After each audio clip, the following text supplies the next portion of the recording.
Hello everybody, my name is Happy and I'd like to welcome you all to my History Reaction channel.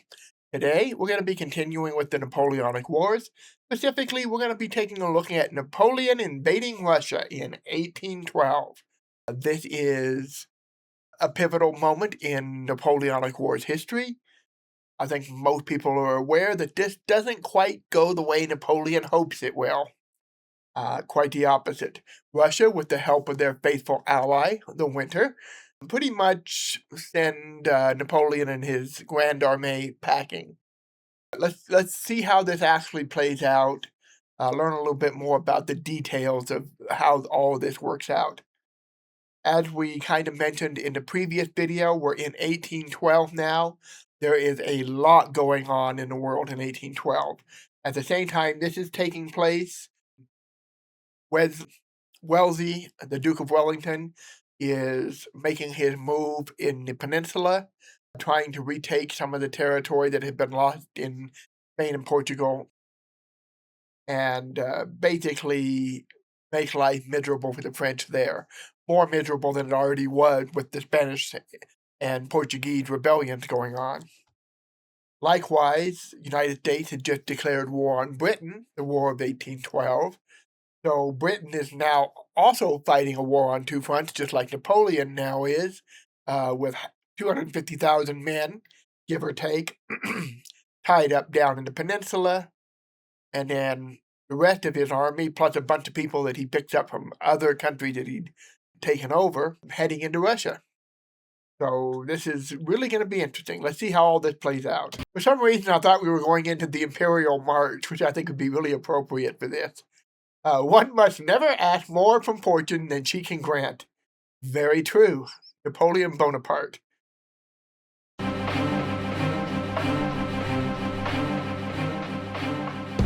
Russia, 1812. Napoleon invades his former ally.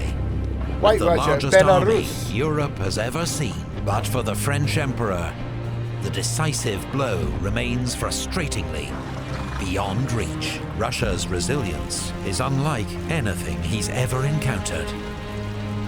And as winter closes in, his army begins the most infamous retreat in history. Oh yeah. Okay, part one. Good to know. In 1807, following his defeat of the Russian army at Friedland, Napoleon had traveled to Tilsit to meet the Russian Emperor Alexander. Right. During their celebrated encounter, the two emperors formed a friendship. That looks like more than a friendship alliance, to me. Woo-hoo. But it was not to last. Over the next 5 years, relations between France and Russia cooled dramatically. The Russians were irritated by Napoleon's creation of a Duchy of Warsaw in Poland, which they regarded as meddling in their own front yard. They feared it would lead to the return of a fully fledged Polish state, a traditional thorn in Russia's side. Oh yeah. Then there was Napoleon's offer to marry Alexander's sister, Grand Duchess Anna Pavlovna, to cement their alliance. But the Romanovs hated the idea, and after a year of Russian prevarication, Napoleon married Marie-Louise, daughter of the Austrian emperor, instead. Later that year, Napoleon broke a guarantee made at Tilsit and annexed the Duchy of Oldenburg, ruled by Alexander's sister's father-in-law. Worst of all was the fallout over the Continental System. Right. Napoleon's not very effective economic blockade against Britain, designed to cripple his most steadfast enemy. Yeah. Alexander had agreed to join the Continental System at Tilsit. He did. But it was hugely unpopular in Russia and ruinous to her finances during a period of economic crisis. When Napoleon found out that Russia was flouting the rules of the system and had resumed an illicit trade with Britain, he was furious. Of course he was. With both emperors accusing the other of bad faith, their two countries began preparing for war. At Tilsit, Russia swore an eternal alliance with France. Now she breaks her oaths. Does she believe us degenerate? Are we no longer the soldiers of Austerlitz? Napoleon's bulletin to the Grande Armée, 22nd of June, 1812. He's not happy, in other words. Napoleon knew an invasion of Russia was a massive undertaking, Oh, yeah. especially as he still had an unfinished war in Spain that was tying down more than 200,000 troops. Nevertheless, in 1811, he began to assemble the largest army Europe had ever seen, around 600,000 men, though less than half of them were French. Right. The rest came from allied states across Europe. The largest army assembled to that point is somewhat debatable. If we're talking about a specific campaign where one side is raising an army that size, then maybe that's a fair argument. But if we're going to include things like coalitions, that might not be quite as accurate. There was a Polish corps from the Duchy of Warsaw, led by Prince Poniatowski, a corps from each of the German kingdoms of Saxony, Westphalia, and Bavaria, from the Kingdom of Italy, as well as Swiss, Dutch, Croat, Spanish, and Portuguese units scattered throughout the army. There were even contingents from Prussia and Austria, France's recent enemies, now uneasy allies. Some of these allied troops, such as the Poles and Germans, were as reliable as their French counterparts. Others were very inexperienced, or, like the Prussians and Austrians, reluctant to be there at all.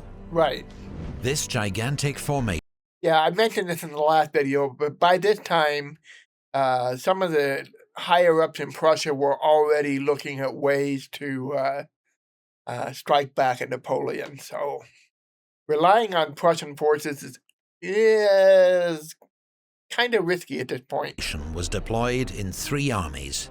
The main force under Napoleon himself, another led by his stepson, Eugene, and a third led by his younger brother, Jerome, King of Westphalia. Neither of these two were experienced commanders. Though one would distinguish himself on campaign, the other would not. On their left flank, Marshal MacDonald led 10th Corps with a large Prussian contingent, while the right flank was guarded by General Schwarzenberg's Austrian Corps. Another 100,000 troops were in reserve, including Marshal Victor's 9th Corps. Initially, the Russians only had 220,000 men to face this juggernaut, organized into Barclay de Tolly's 1st Army, Prince Bagration's 2nd Army, and General Tomasov's 3rd Army. Now, when they said they only had 250,000 to face this, Russia did have more men, but there were, or however many thousand he said, but they didn't have that many right there on the front. Russia's a huge country. To defend it all, they're going to have soldiers spread out. So they can muster a ridiculous amount of men, but it takes time to get them where they need to be. With that said, this side of Russia, the western edge, you got Moscow, you've got Novgorod, you've got St. Petersburg.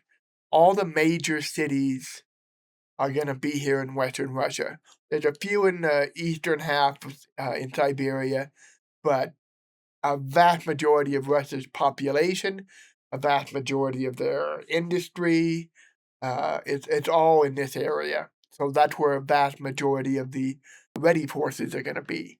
But there's still going to be a lot spread out to the east of here. They would be outnumbered 2-1. But in the run-up to war, Russia scored 2 crucial diplomatic triumphs. Sweden had been at war with Russia just 3 years earlier, a conflict which cost her Finland. By a curious turn of events, Sweden was now ruled by Napoleon's ex-marshal Bernadotte. But after Napoleon occupied Swedish Pomerania without warning, a furious Bernadotte promised Russia that Sweden would remain neutral. Meanwhile, a peace treaty with the Ottoman Empire ended Russia's 6-year war against its southern rival. These 2 agreements secured Russia's flanks from any strategic threat, and freed up troops to face Napoleon's invasion. Yeah, what is it with Russia taking over Finland right before a foreign country invades? Is that like Russia takes Finland and somebody from the West is going to invade like right after? That seems to be a pattern, doesn't it? I am about to embark on the greatest and most difficult enterprise I've ever attempted. But what has been begun must be carried through. Napoleon to the Prefect of Paris Police, May of 1812. I would have to disagree with him. What has been begun doesn't need to be carried through if it's not going to work. That's my opinion. Of course, might not know that at this time, but if you don't think it's going to work, don't do it. Don't just do it because On you the planned 24th it, of you started June, already. 1812, French troops began crossing the Niemen River into Russian territory.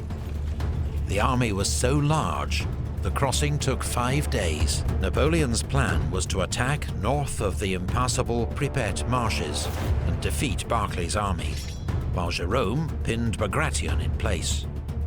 French forces would then swing south to trap Bagration. Napoleon expected the campaign to be over in 5 weeks. But the sheer size of the French That's army very convinced the idealistic. cautious Barclay that retreat was his only option. Prince Bagration, a much more aggressive commander by instinct, and often Barclay's fierce critic, was forced to agree. As they withdrew, they burned villages and crops, part of a scorched earth strategy to deny supplies to the enemy. Which makes sense. In 4 days, especially given the size of Napoleon's army. They're going to have troubles any way you look at it. And the further they get into Russia, the further they're going to get from the source of their supply lines, the easier it's going to be for partisans to rise up in Russian countryside and disrupt those supply lines. It really is a viable way to defeat an army that's just, in a country the size of Russia, you can retreat forever. You've got plenty of land to retreat across. Napoleon had reached Vilnius, but Barclay was gone. To the south, Jerome failed to pin down Bagration. So when Davout's First Corps swung southeast to trap him, he'd already withdrawn to safety.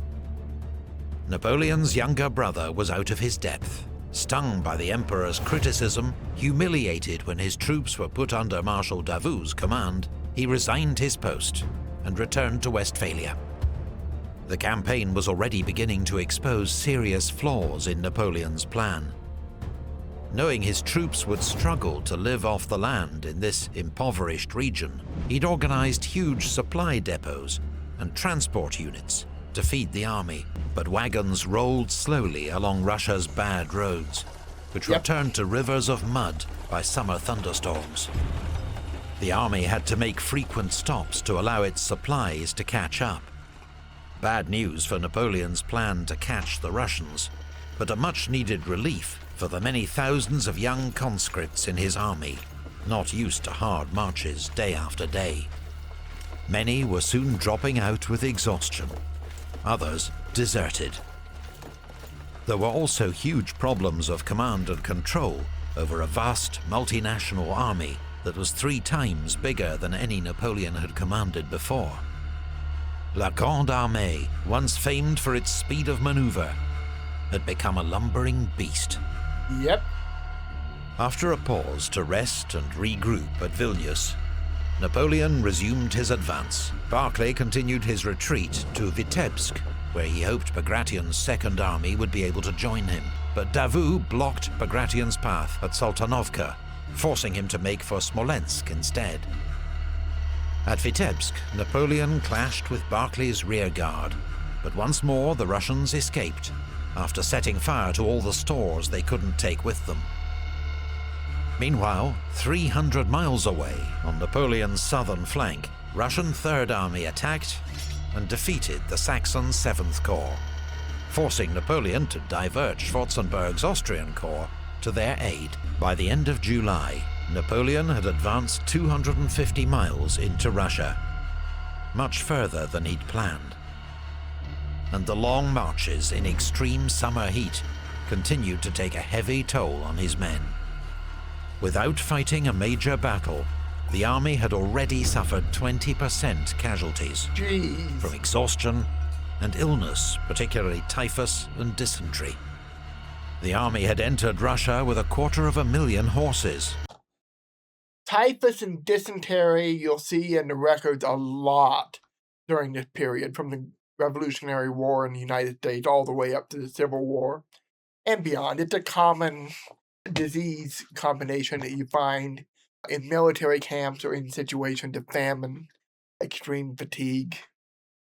However, with that said, I know I've read some recent articles on archaeology and studying some of these sites where evidence of Napoleon's armies has been found, and it suggests that there were other diseases more prevalent than previously thought.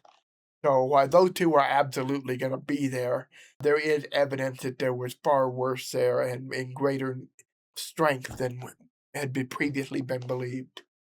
I don't recall specifics on what it said, just that the evidence suggests that it wasn't primarily just those two, which is what it had been reported most often. But they were now dying at a rate of 1,000 every day, from exhaustion and lack of fodder. It wasn't just cavalry horses that were dying, but the very horses that were supposed to haul the army's transport wagons, making a bad situation worse. Oh yeah. This crisis in horsepower came just as the French light cavalry, Napoleon's eyes and ears, met their match in Russia's Cossacks. Oh boy. Yeah, so Russia's Cossacks are definitely going to be a formidable force. They are not the type of fighter that Napoleon would be used to at this time. They're not going to be an organized cavalry in the traditional military sense. They're going to be a lot more like what he's dealing with in Spain with the guerrilla fighters. They're going to strike where the enemy is weak and then get out. They are not going to play by standard European military rules. They're very much hit and run, but they're very devastating and effective. If Napoleon had Cossacks in his army, he would have been Emperor of China long ago. Cossack prisoner interviewed by Napoleon. Brilliant. That guy's got the right attitude. Cossacks, self-reliant, proud, ruthless, and superb horsemen, didn't play by the same rules as other European cavalry. Right. Exactly what I said. Every day they shadowed Napoleon's army, swooping in whenever they saw an easy target, but melting away into the forests if they were attacked by a stronger force. Cossacks, as well as Russian partisans, made hit-and-run attacks on French supply lines and depots, forcing Napoleon to divert thousands of troops to their defense. Which he can't afford to do, really. Alongside Russian regular light cavalry, they also prevented French patrols from carrying out reconnaissance, which meant that Napoleon often lacked good information about roads or the enemy's whereabouts. Which is a big deal, especially in a country this large. You're in the middle of enemy territory.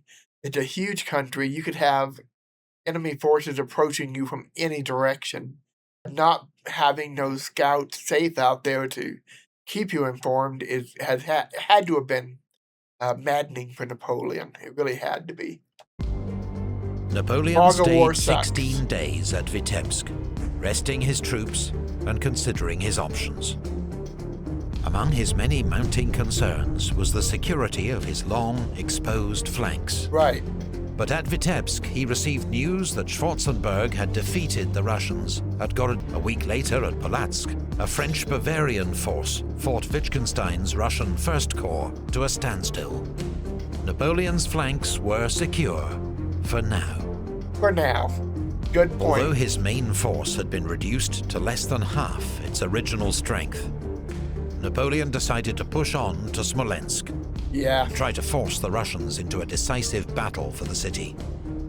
Yeah, he's lost a lot of men already. He's barely halfway to Moscow. At this point, if it was me, I'd be questioning whether I'd done the right thing or not. I'd be seriously considering maybe this was a bad idea. Russia not staying part of the Continental System may not be worth what I'm putting into this. But Napoleon's Napoleon. He is aggressive by nature. Pulling back just isn't really in his nature. We've seen this time and time again. Push ahead, push ahead. It's going to cost him here. It's going to cost him. Given the casualties he's taken already just from attrition, he's not barely halfway there. Not looking very good for him even at this point. He had to have seen it. He had to have seen it. He was smart enough to have seen it. I never really understand why he insisted on pushing. He must really have thought that if he got Moscow, it would have been over. And that's just not how Russia works. Barclay was indeed under pressure to give battle from fellow commander Prince Bagration and Emperor Alexander in St. Petersburg. The army's morale and Russia's honor required it, they told him. With the First and Second Russian armies finally linking up near Smolensk, Barclay decided to attack Napoleon's army, which he believed was concentrated around Rudnya. The offensive was led by General Platov's Cossacks, who surprised a French cavalry division at Inkovo. But alarmed by false reports that Eugene's 4th Corps was outflanking him to the north, Barclay called off the attack. Napoleon, reassured that Barclay's offensive posed no real threat, began a grand outflanking move to the south to take Smolensk and cut off the Russian retreat. The so-called Smolensk maneuver was Napoleon at his best. But if he did that, couldn't the Russians have retreated north towards their capital? Because at this time, Moscow's not the capital. St. Petersburg is, and it's up north. Just thinking out loud here, sorry. But I'm like, yeah, it'd be nice to retreat towards Moscow, but not like they don't have other options. Using Murat's cavalry to screen his movements and keep Barclay in the dark, the Emperor reached the Dnieper on the evening of the 13th of August. His engineers quickly threw up 4 pontoon bridges, and by dawn the next day, his army was across.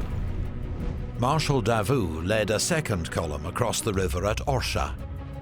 But a single Russian division, the 27th, fought a heroic fighting retreat from Krasny, delaying the French advance and buying time for Bagration to reinforce the Smolensk garrison. The chance for a surprise assault on the city was lost. And as the Russian army began to pull back, Napoleon displayed an uncharacteristic lack of urgency, even halting the army for a parade to mark his 43rd birthday. Okay, I never knew about that. That doesn't seem very wise given the situation. You got your enemy right where you want them. Why would you stop? That does seem very uncharacteristic of him. When the main attack on Smolensk began 2 days later, Napoleon opted for a frontal assault. 150 French guns battered the city as 3 French corps attacked its medieval fortifications. The Russians resisted bravely, but Barclay, fearing encirclement, ordered another retreat. Yep, of course he did. With Smolensk in flames, the Russians began to pull out. Just as the French fought their way into the city, to scenes of utter devastation. Bagration's Second Army withdrew first. As Barclay's army followed, its rear guard was caught by Ney's 3rd Corps at Valutino. General Junot, commanding the Westphalian 8th Corps, had orders to cut off Barclay's retreat. But having crossed the river, he did nothing, and the opportunity was lost. A furious Napoleon swore that Junot would never now win his marshal's baton. The Battle of Smolensk cost both sides around 10,000 casualties and destroyed one of Russia's most historic and holy cities, but settled nothing. Right. None of these fights really settle anything. Oh, we're getting optimistic again. Of course, he said 5 weeks several weeks ago, so, before the month is out, we shall be in Moscow. In 6 weeks, we shall have peace. What happened to that whole 5 week thing that he said earlier? Napoleon at Smolensk, 18th of August, 1812. Notice that we're in August already. It's getting later. He's still got a good, 240, 250 miles at least to get to Moscow, if he wants to go for that. Yeah, he's going to be getting there in September, or approaching September. We're getting into the winter seasons. Not going to be good for him. After the missed chance to defeat the Russians at Smolensk, Napoleon paused once more to consider his options. His men were weary and far from home, and it was already late in the campaigning season. He considered sitting out the Russian winter at Smolensk and resuming the campaign in 1813. Which would have been the smart thing to do, probably. But now he was just 230 miles from Moscow. Yep. A century earlier, Peter the Great had moved Russia's capital to St. Petersburg. But Moscow remained its historic and spiritual heart, a prize for which the Russians had to fight.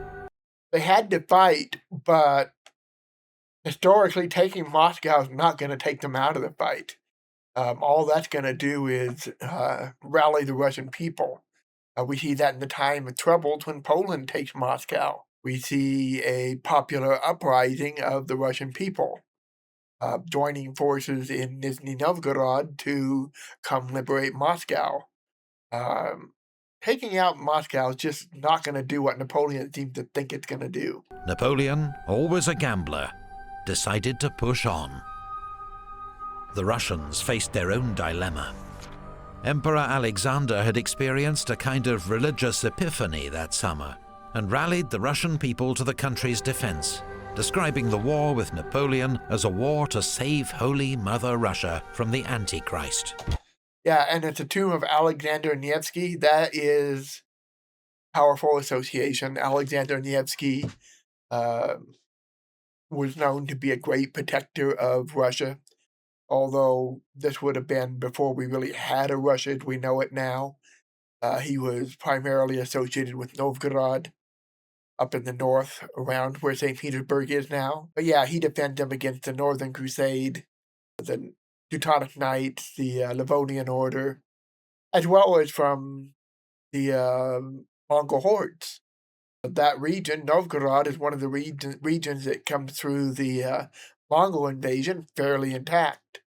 In this case, Alexander Nevsky understood they weren't going to be able to defeat the Mongols, so he bargained with them instead, and it worked for him. So yeah, that's a very symbolic thing for Alexander to present himself in the tomb of Alexander Nevsky as a symbolic going back to Russia's great protector.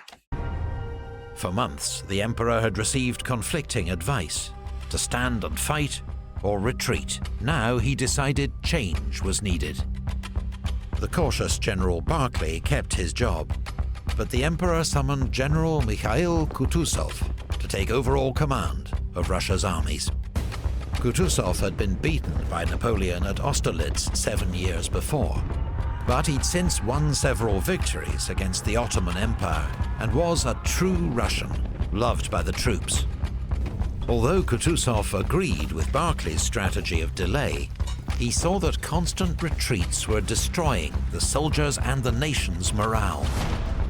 If Moscow was given up without a battle, the fallout could be disastrous. And so, 70 miles west of the city, near the village of Borodino, the Russian army prepared to make a stand. Bloodiest battle of the entire Napoleonic Europe was period. about to witness the bloodiest day's fighting of the Napoleonic Wars. All right, we know what we're going to be seeing next Friday, so I hope you guys will all be back for that. This is a major turning point for Napoleon because he's risking it all on one gamble, that he can take Moscow and that will knock Russia out of the war. If either of those fail, if he fails to take it or if he does and it doesn't knock Russia out of the war, he's in trouble, and he probably knows it. He has to know it. I said earlier, he's smart enough, he had to know what a risk it was, but he risked it. But he wouldn't have gotten where he was if he was risk averse. He was a guy who took risks. Most of them paid off. This one, not so much. So I will see you all next week. Thank you for joining me on this journey. We are getting closer to the end, and for those of you who have been recently commenting that I need to continue with the marshals and so on, I said this before, but just for people who come in later or have forgotten or missed it completely, I do intend to do the marshals as well. So as soon as we finish the main Napoleonic Wars section, we will do the marshals. We also have one more video associated with Admiral Nelson, specifically on his ship. And I'll look and make sure we didn't miss anything else relevant from epic history. And then at that point, as we approach the marshals, I will put out a poll to see what the next long form series you guys want to see is. I have several that have already been requested, so we'll start with those, and then go from there. So thank you for joining me. See y'all next week. Bye-bye.